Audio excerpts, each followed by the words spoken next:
இந்த கொஸ்டின் பாருங்க, 3 எண்கள் வந்து 2:3:5 என்ற விகிதத்தில் உள்ளது. அதன் மீச்சிமா வந்து 900 எனில் அவற்றின் மீப்போவா கேட்டுக்கிறாங்க. ஃபர்ஸ்ட் இது மாதிரி ரேஷியோல இருந்துச்சுன்னா நான் ஃபர்ஸ்ட் என்ன சொன்னாங்க, 2x 3x 5xன்னு வச்சுக்க சொன்னாங்க. 2x 3x 5xன்னு வச்சாச்சுங்க.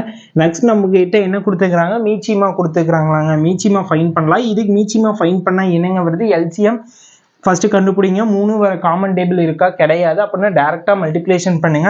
2 into 3 வந்து என்னங்க 6, 6 into 5 30. 30 மூணுலையுமே காமனா எக்ஸ் இருக்குது, எக்ஸ் போட்டுங்க. இப்போ இந்த 30x வந்து இங்க கொடுத்த மீச்சிமாவோட ஈக்குவேட் பண்ணுங்க. 900 போட்டாச்சுங்க. நம்மளுக்கு எக்ஸ்ட்ரா வேணும், எக்ஸை மட்டும் இங்கே வச்சுக்கோங்க. இந்த 30 இங்கே கொண்டு வாங்க, இன்டூல இருக்கிறது இங்கே வந்துச்சுன்னா டிவைட் ஆகாம இருப்பாங்க. 30 0 0 கேன்சல் பண்ணியாச்சு. இது 1 டைமுங்க, இது 30 டைம் ஆங்க. எக்ஸோட வேல்யூ 30ன்னு சொல்லி ஃபைன் பண்ணிட்டோம். நெக்ஸ்ட் நம்ம கிட்ட என்ன கேட்டுக்கிறாங்க, மீப்போவா. மீப்போவாக்கு 2 முறையில் நீங்க சால்வ் பண்ணலாங்க.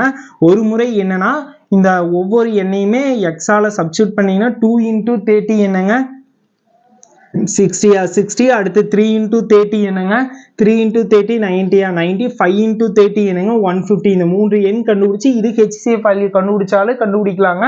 இப்படி கண்டுபிடிக்காம ஈஸியா எப்படி அப்ரோச் பண்ணலாம்னா, இந்த 3 நம்பருக்கு HCF கண்டுபிடிங்க. HCF கண்டுபிடிச்சு என்னங்க வருது, x தானே வருது. எக்ஸுக்கு வந்து என்ன வேல்யூ பாருங்க, 30. 30 தான் HCF வேல்யூங்க. வேலை முடிஞ்சது. நீங்க வேணா இதை சப்ஸ்டியூட் பண்ணி பாருங்க. சப்ஸ்டியூட் பண்ணாலும் அதே ஆன்சர் தான் வரும். ஓகேங்களா, நீங்க ட்ரை பண்ணி பார்த்துட்டு அதையும் மறக்காம கமெண்ட் பாக்ஸ்ல கமெண்ட் பண்ணுங்க. ஏன்னா இது மாதிரி ஈஸியான டிப்ஸ் எல்லாம் தெரிஞ்சிட்டீங்கன்னா ஃபிராக்சர் ஆஃப் செகண்ட்ல சால்வ் பண்ணிட்டு போயிடலாம். நம்மளுக்கு டைம்ங்கிறது ரொம்ப முக்கியமா இருக்குங்க.